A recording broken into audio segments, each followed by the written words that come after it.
আমার ভাইয়েরা, এই সমস্ত কার্যক্রম যদি বাদ না দিতে পারেন, আতরকা সুরমার ওয়াজ দিয়েও লাভ হবে না, কস্তুরী মিলগনাবির ওয়াজ দিয়েও কাজ হবে না।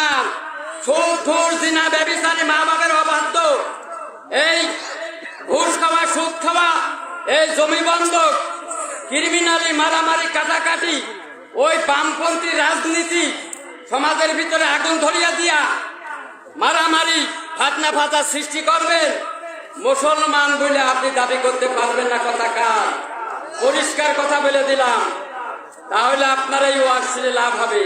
একটা কথা বলেছি না, আইন আছে রঙ্গে, নাল আছে তার সঙ্গে। ওই ওই ওই ওই করি হবে, ওই নাল নাচাই হবে, আইন নাচ হবে না। পরিষ্কার কথা। ও আখিরি দাওয়ানা আলহামদুলিল্লাহি রাব্বিল আলামিন। আসসালামু আলাইকুম ওয়া রাহমাতুল্লাহ।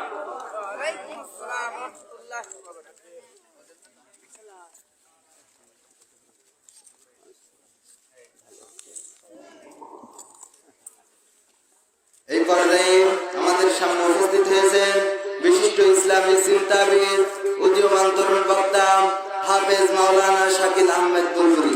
হাফেজ মাওলানা শাকিল আহমেদ বুলবুলি, ইমাম সাহিবনগর কাছারি জামে মসজিদ।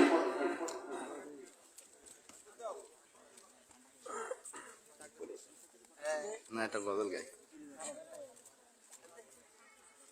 কোন জমিনের মাটি আমার হবে গোরস্থান, কোন জমিনের মাটি আমার হবে গোরস্থান, কাদের চোখের জলে আমি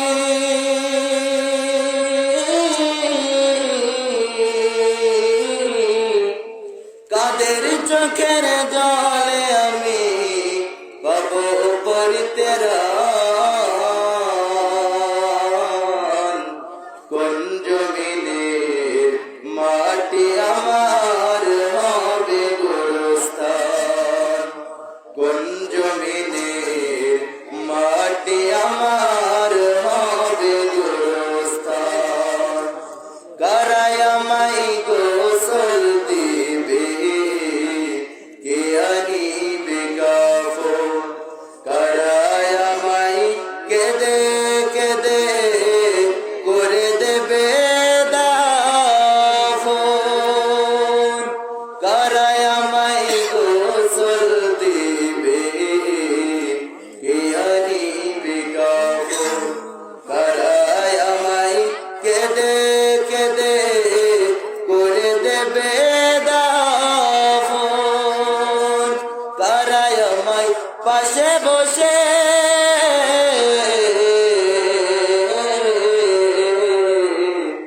কারায় আমায় পাশে বসে শোনাবে কুরআন,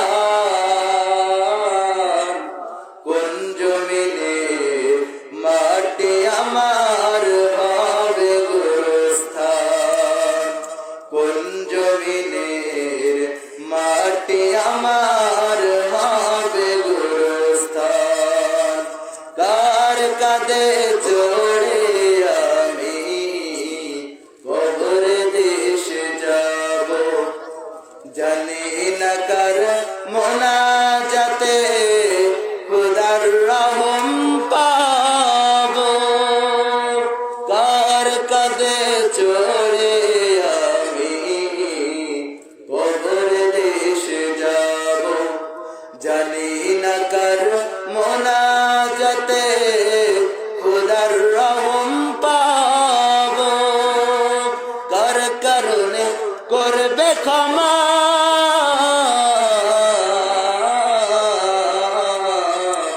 কার কারণে করবে ক্ষমা,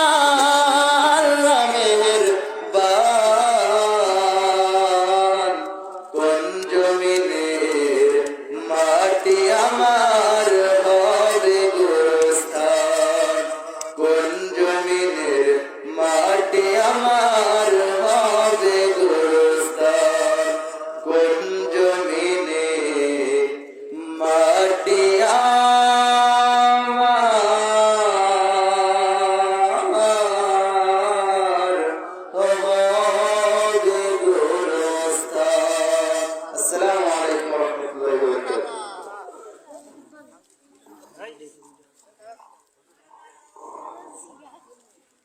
হ্যাঁ ঠিক আছে।